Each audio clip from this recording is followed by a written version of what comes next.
Hello and welcome to Orbiting Brick. Today's video is going to be the Apollo-Style Mun Mission, and it's inspired by a post on the forums by the user Dunamaniac. Basically, what this is, it's the Apollo Mun Mission, or Apollo-Style, but our command and service module is a Spaceplane. It's something I hadn't seen before, and yeah, when I saw the post on the forums, I decided to make my own. So you can see here, pretty standard rocket, except for, I have that Spaceplane on top, which I probably should have tested more before doing this mission, but I'll talk about that more later. Yeah, the rocket itself, pretty standard, 5-meter diameter core, replacement 5-meter diameter boosters.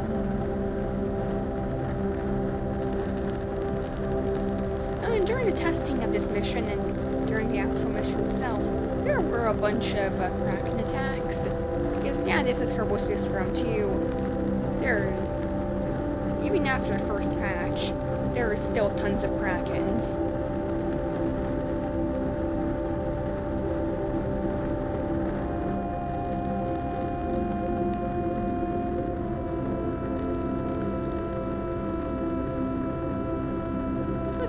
This is just a small thing I noticed, but very soon I'll turn on the lights action group.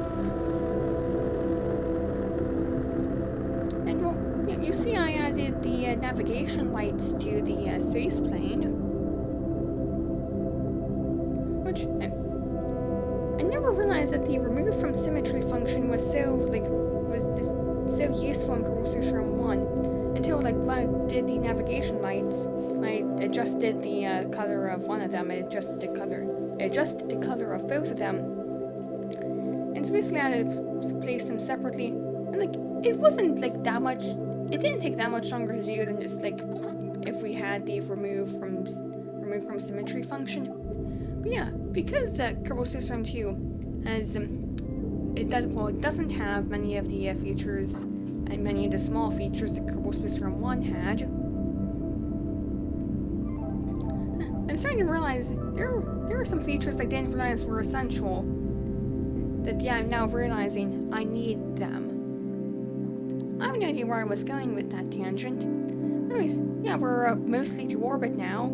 You saw with the first stage, I had the side boosters drain into the core stage.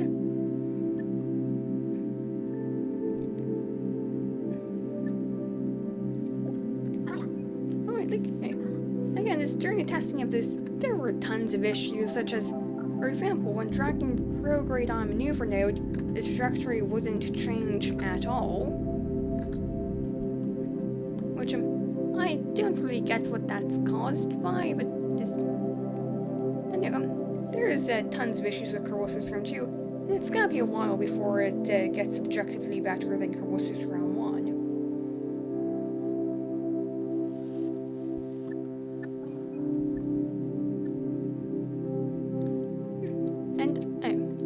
I was gonna say, the reason I'm not really talking about what's happening on screen is my editing software is trash, and for some reason, if I speed up the footage at all, the footage it gets out of sync. Basically, when I'm doing the commentary, I keep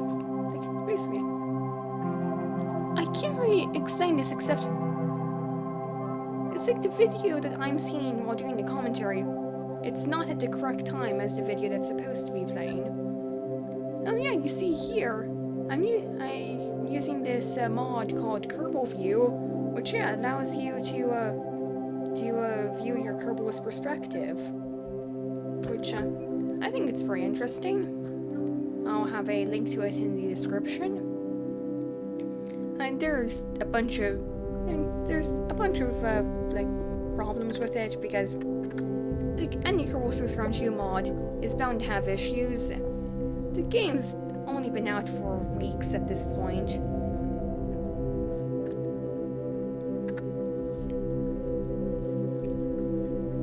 But still, I think it's a very good mod. Anyways, we're landing now. Again, in my editing software, the video keeps desyncing. again, I'm not explaining, like, I'm not good at explaining what's happening right now. Like, just, like, the video isn't playing at the correct speed. You know, stop trying to explain. Yeah, we're landing, and if I go to the correct time, we're actually landed already.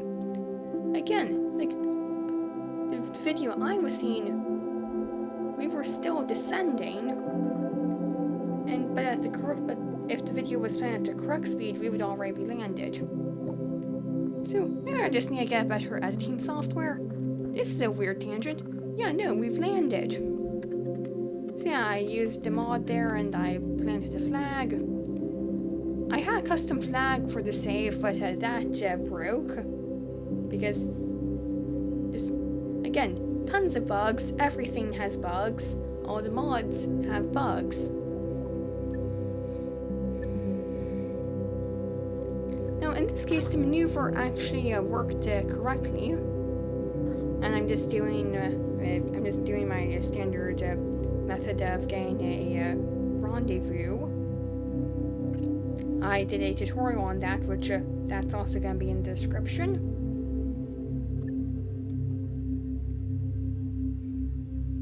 And so I'm just adjusting my trajectory.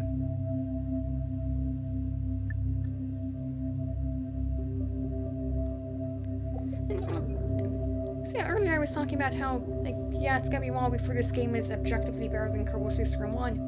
I think the graphics, they're already better. I really like how this game looks, and it looks way better than Kerbal Space Program 1 ever did for, well, actually, if you installed tons of visual mods, yeah, you probably could get to this level. But even then, just, yeah, no, just, but yeah, still, there's tons of bugs. Again, I don't know why I'm going on this tangent about why this game just isn't the best at already known information. Just, yeah, I'm doing my rendezvous. Not much is happening right now, and so in testing when I was doing this, when I was doing the docking. For some, like, one time when I was approaching the orbiter, or just the command module, one time when I approached it, like, the left wing had randomly come off at some point, and I was kind of concerned that would happen again. Also, I know it's unrealistic to actually.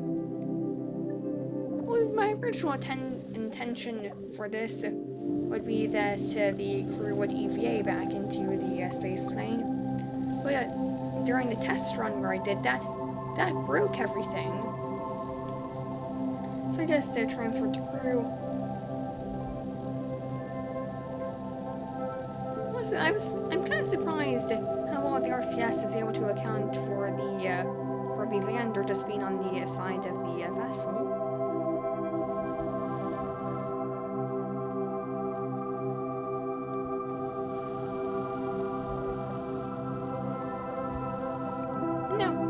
So I'm just gonna say it, I'm not the best at flying space planes, so I'm just gonna say it right now. I'm gonna land nowhere near the Kerbal Space Center when I re-enter. I'm pretty sure I land almost on the opposite side of Kerbin.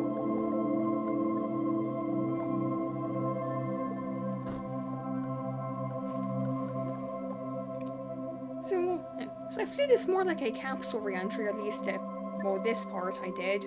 I just aimed for a 30-kilometer periapsis. Also, so whenever re-entry heating gets added, I'll have to test this craft again, because I'm a bit concerned about the heat tolerance on those wings, because those wings, they aren't the largest wings, they aren't the space shuttle style wings. So they don't actually have that high of a heat tolerance. So I'll have to test this again and see, can this craft actually survive re-entry?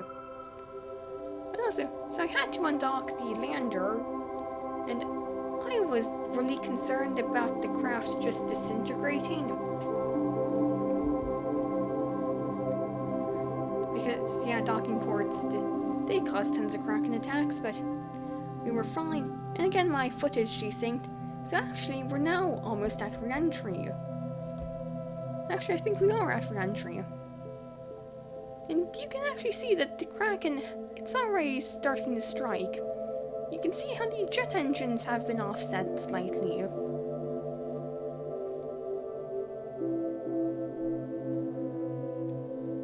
Which, however, that might contribute to how fairly soon I'm gonna need to reload a quick save. And I'm gonna need to do that because fairly soon.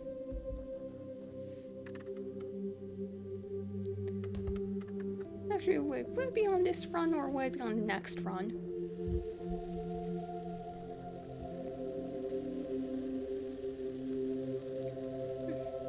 Oh yeah, fairly soon. You're going to see it happen. Yeah, no. Again, there's tons of bugs in this game, tons of Kraken attacks. And also, at this point, I kind of like went out of the atmosphere and went back into it again. And I didn't deploy my solar panels, so I have 0 electric charge. Which, yeah, you can see how this thing is tumbling out of control. Partially because, I can't use SAS. Well, actually, I don't know if SAS is disabled by lack of electric charge in Kerbal Space Program 2. I guess it does seem to be working.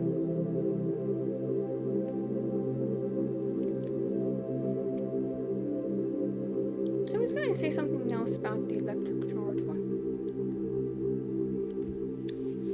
Basically, yeah, I hadn't deployed my solar panels, so... Wait, yeah. Basically, the craft was also tumbling out of control because it's extremely tail heavy. All the fuel is at the tail, obviously. Oh, see, again, the footage desynced. I'll get better editing software. But, no, but for some reason the craft randomly disintegrate, or just like, it didn't even disintegrate. It just stopped existing as soon as it passed the Kármán line.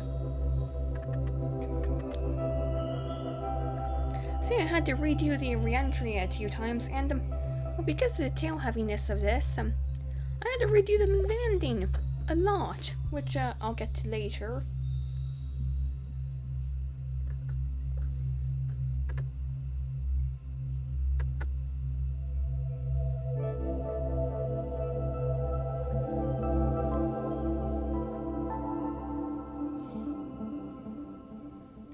I really don't have much to say right now, just doing re-entry.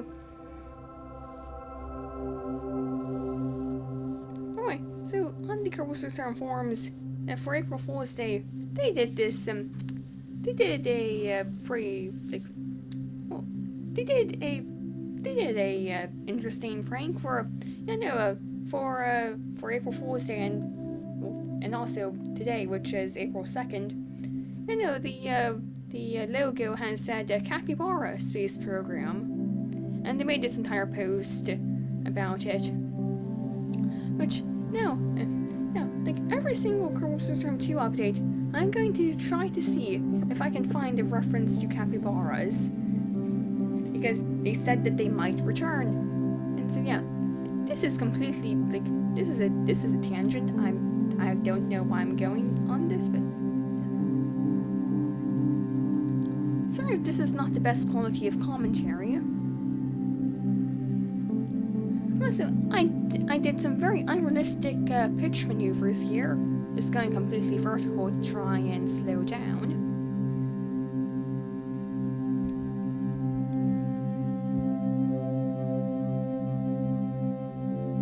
And so, yeah, I completely missed the Kerbal Space Center. I wasn't relieving aiming for it.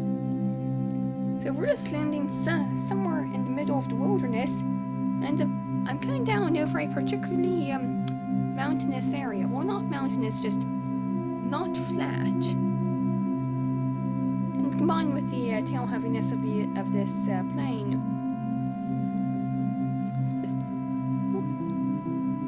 I'll talk about it when we get there. So we're getting lower in the atmosphere. The craft isn't disintegrating.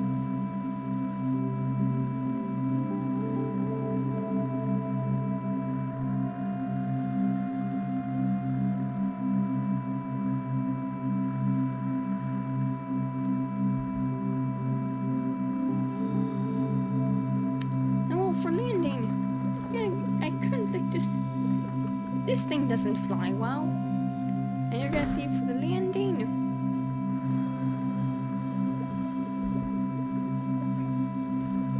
What is the first attempt?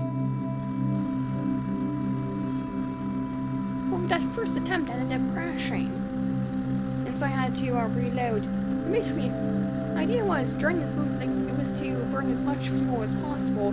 So I actually lit up like all the engines and to try to burn off all the fuel.